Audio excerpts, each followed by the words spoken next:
жақсы сияқты, иә? Өткен жолғы Санжардың сұрағынан кейін бір өзгерістер болды ма?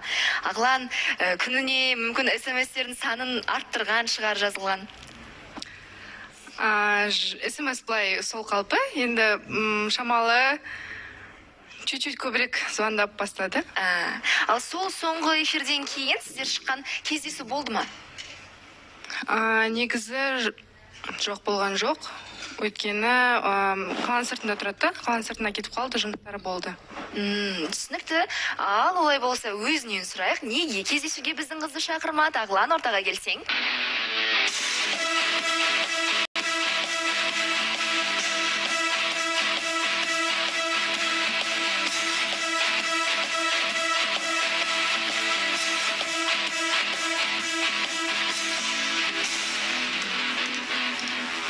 Қош келдің, Ағлан. Қош көрдік.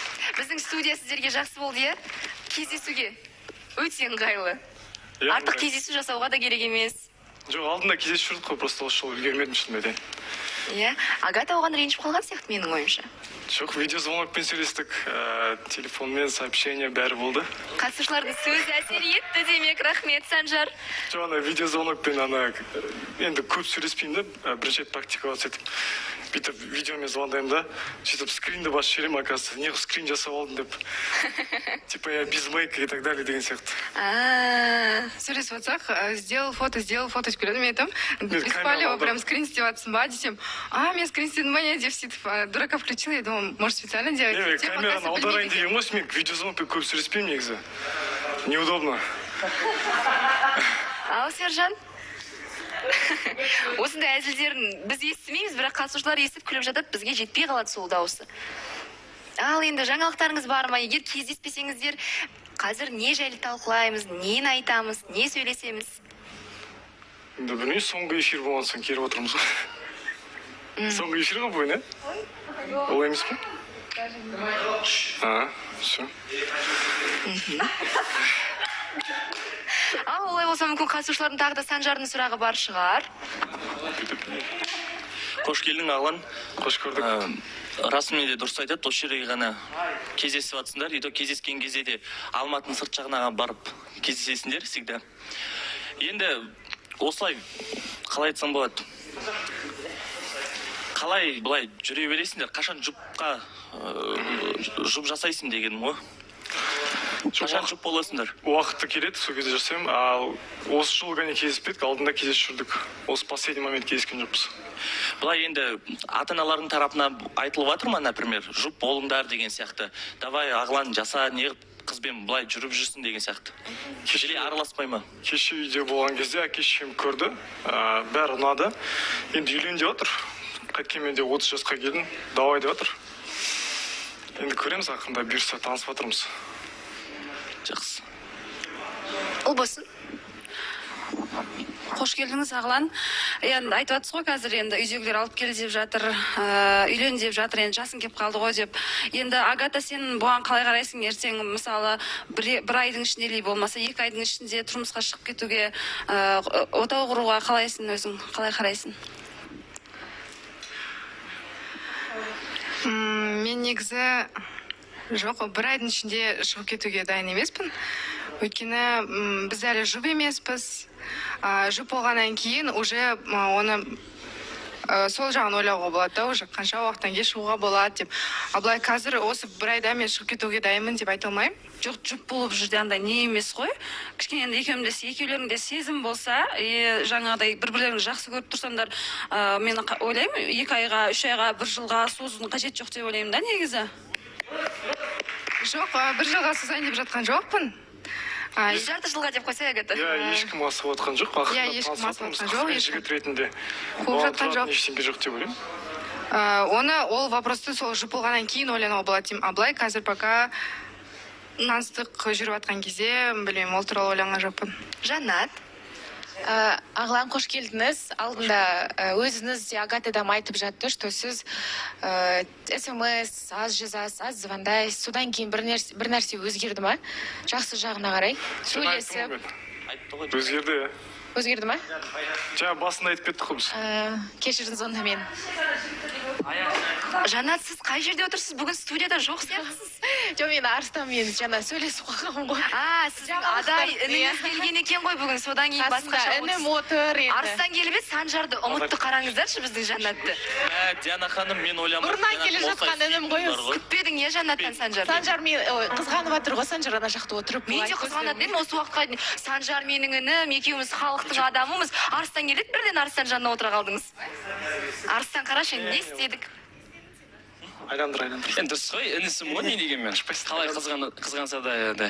Бәрібір Жанат менікі деші, Арыстан, менің апам деп. Ағланжан, мен сұрақ қояйын едім, бола ма неге? Әрине, саған негізі бәрі енді болады. Ағламды жалпы мен танымаймын ғой енді, бірінші рет көріп отырмын қандай жігіт екенін енді білмеймін енді, былай жалпы енді айтпай ақ қояйын. Бірақ Агатаны бұрыннан білеміз жалпы. Бұрыннан білемін, бірақ шыққан кезде жаңағы бір неқта мен сұрақ қойып жатырмын ғой. Айтыр, брат, естіп. Сен аны қазір шұқыламай қойсаң бола ма негізі Агата? Маған қызық отыр ішінде не бар екен. Онда ашып, біз қарайық. Құдай, жетпей қалды оны қолдар. Сол Арыстан өзің қалайсың жалпы? Жақсы. Сіздер, что-то сырласы бөлмесіне барып, проблеманы шешіп, сыйлықтарды ашып, музыкальная не сияқты, шкатулка сияқты кішкентай Көзімнің қарасы. Көзімнің қарасы, вау. Мен де көрейінші? давайте бәріміз барып көрейікші, что-то көзімнің қарасы. Айдандыра бер. Құдай ай. Мен микрофоным қайда естілсін?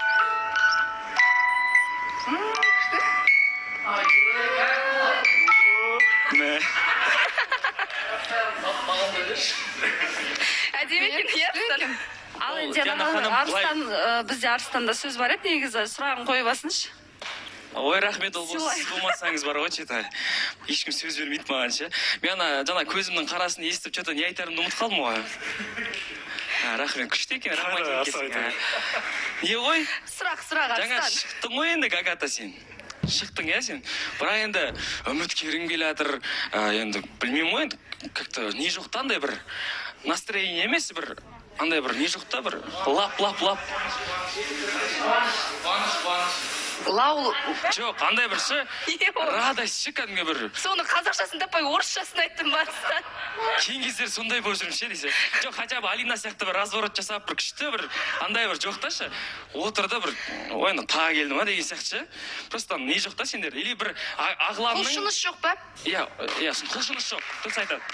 Жоқ, мен негізі Арыстан, сен мен өзім қандай екенін ұмытып қалған шығарсың. Жоқ, сенде настроение үшін жоқ эмоцияға деп. берілмеймін, мына жерде андай поворот жасамаймын. Негізі ондай емеспін. Жоқ, просто мен сен бұрыннан сөйтіп таниды, сен күшті прям бүйтіп шығасың настроение үміткерлер келсе. Мен ойладым да бір жағымсыз нюансын көріп қойдым, или орталарында бірдеңе болды ма деген сияқты ғой, бір суық қарым-қатынас болып жатыр да. Ал көзімнің қарасынан кейін ең нормальный болды да, просто мен. Содан кейін сұрап жатқанмын ғой. Бізде скромный ғой бәрібір. Скромный ма сендерде? Все. Аха, Рома. Айтпақшы, өткен жолы сіздің гүліңізді Рамазан басқа үміткерге сыйлап қойған еді. Иә, айтты, мен басында шокта болдым. Короче, былай ғой, мен эфирді қарамадым, эфирден кейін. Содан кейін Агата жазып жіберді кешке, Рамазан мне цветы принес дейді, мен түсінбей қалдым. В смысле дейді? В смысле деп, короче. Рамазан апарып берді ме? Рамазан маған доставкамен жіберді.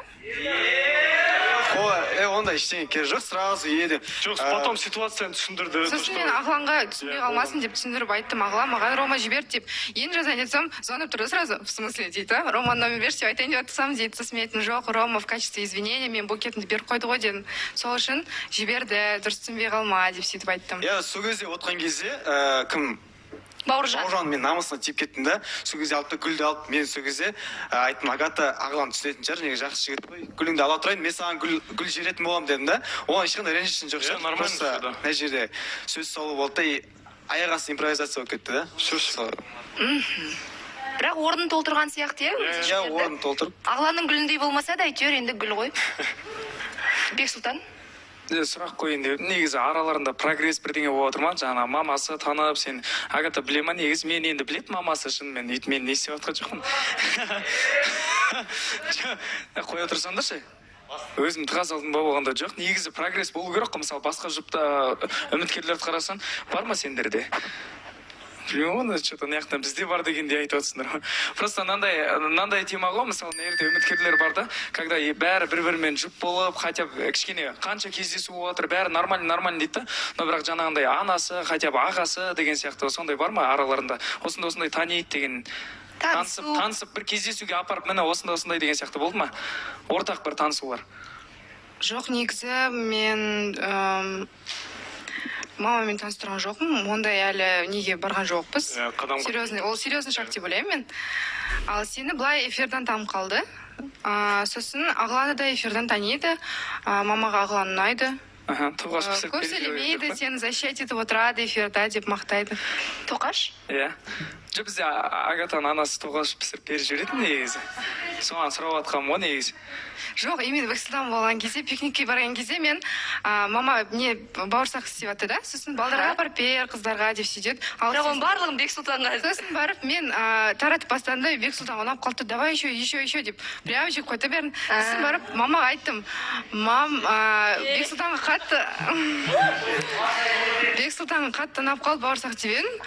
Тағы да істеген кезде мама Бексұлтанға барып бер, жеп алсын деп сөйтіп жіберді.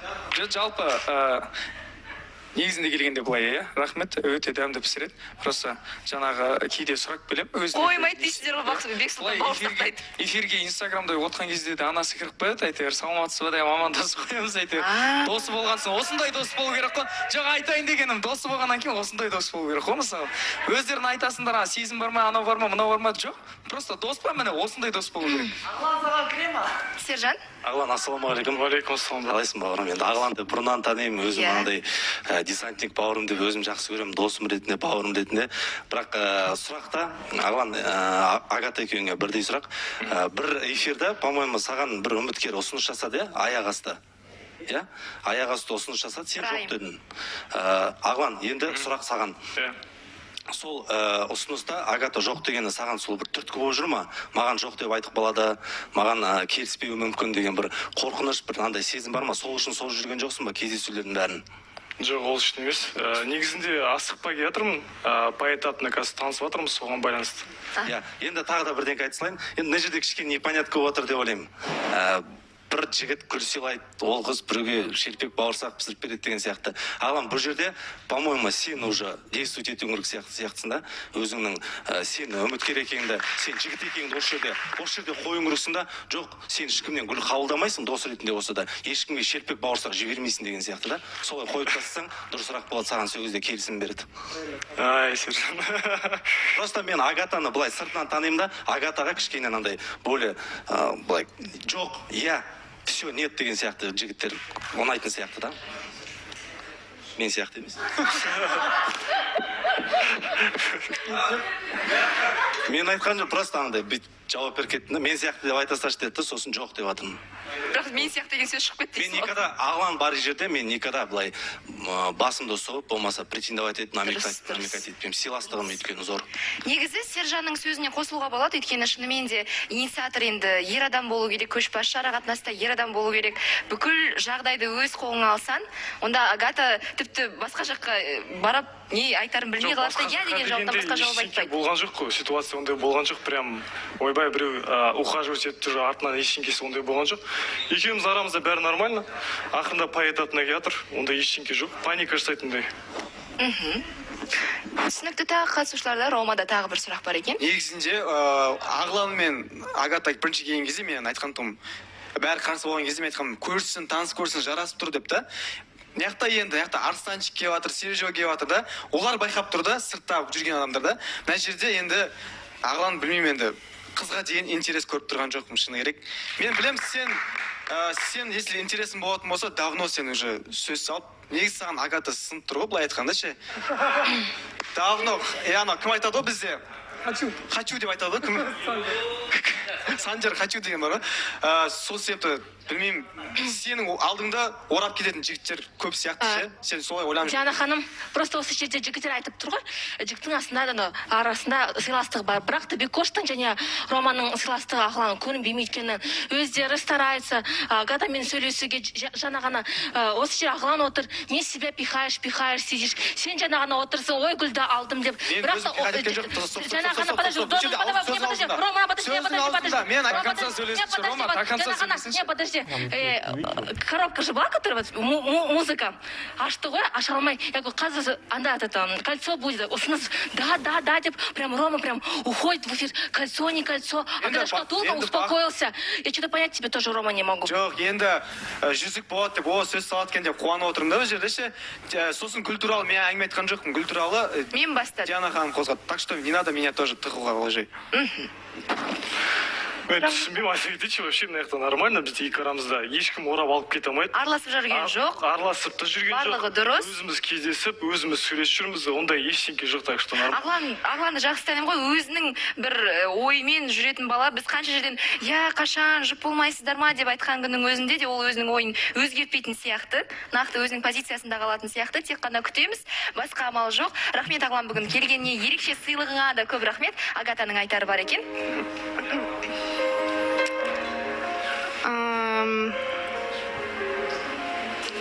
Жаңа қатысушылар айтып жатыр ғой, интерес көріп тұрған жоқ деп. Соған айтқым келеді.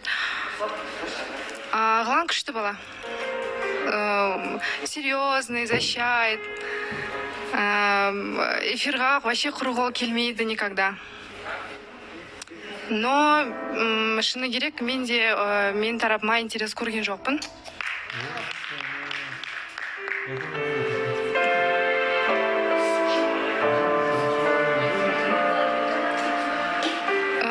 Ағлан екеуміз дос болып қалайық. Ренжімейді деп ойлаймын. Мен күтпедім, шыны керек.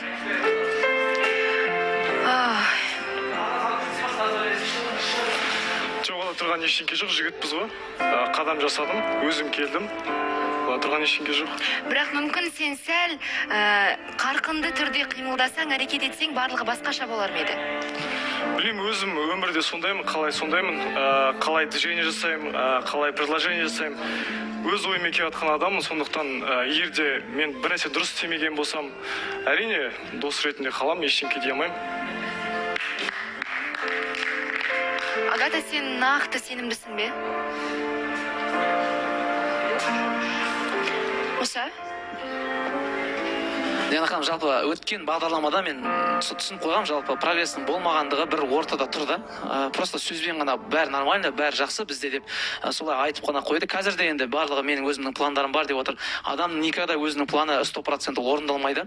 Және де жігіт жақтан кішкене минус болды деп ойлаймын. Басында саған интересі болды да бұл қыздың. Сосын өшіп қалды ол. Өзің кінәлісің енді. Агата да енді мен басында айттым ғой, жақын арада тұрмысқа шығатын ондай қыз емес деп. Енді мүмкін өзінің адамын емес шығар. Ол болсын. Менде басында былай қызығушылық болды. Осы күнге дейін болды. Мұсаның айтқаны рас. Сенде қызығушылық болды. Бірақ маған бір талпыныс, бір стремление, рвение, вот, все дейтін. Біз күні көрген жоқпын да. Жай келе жатыр. Агата, кешірім сұраймын, сөзің тағы аузыңда қалады. Өйткені бізде жарнамадан кейін тағы да қонақтар, жаңа үміткерлер, жұлдызды меймандар бар. Сондықтан Еуразия бірінші арнасы қосылып болсын. Қосылайық жобасы жарнамадан оралдық, және жарнамаға дейін Агата Ағланмен арақатынасын тоқтатты. Жарнама барысында енді Агатаның өзінен де сұрадым, шешімі өзгермейтін сияқты.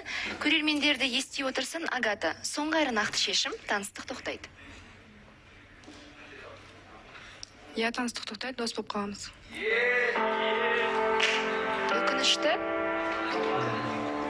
Күтпеген жағдай негіз, өйткені Ағлан әу баста келген кезде шынымен де мүмкін Агатаның қалауындағы, Агатаның көңіліндегі жігіт осы Ағлан бекен деген ойға тап болдық. Бірақ кейде барлығы біз ойламағандай болып шығады, Ағлан, рахмет саған келгеніне. Және көңілің түспейді деп ойлаймын. Жоқ, көңілім түспейді. Ер жігітпіз ғой, да тұрған ештеңке жоқ. Бәрі алдыда өмірде. Агатаға бақыт тілеймін, өз жұбын тапсын деп ойлаймын. Сіздерге де бәріне бақыт тілеймін. Рахмет, саған да тек қана сәттілік, сен де өзіңнің жұбыңды тез арада тап, енді 30-дан асып барамын деген ән шырқайсың ғой әйтпесе. Рахмет.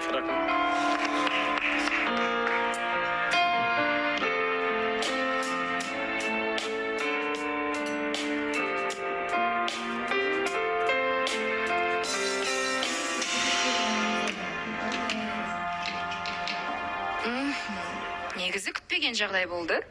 Өйткені Агата тіс жармаған еді ол туралы. Мен танысты тоқтатам, я болмаса басқасы деп күтпедік шын. Барлығымыз үшін тосын жаңалық болды.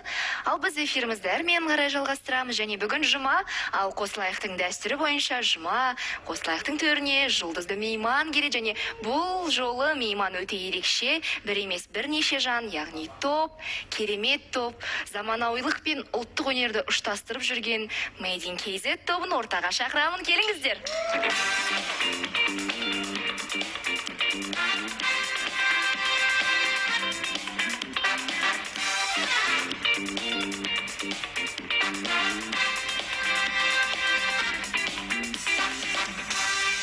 Қош келдіңіздер.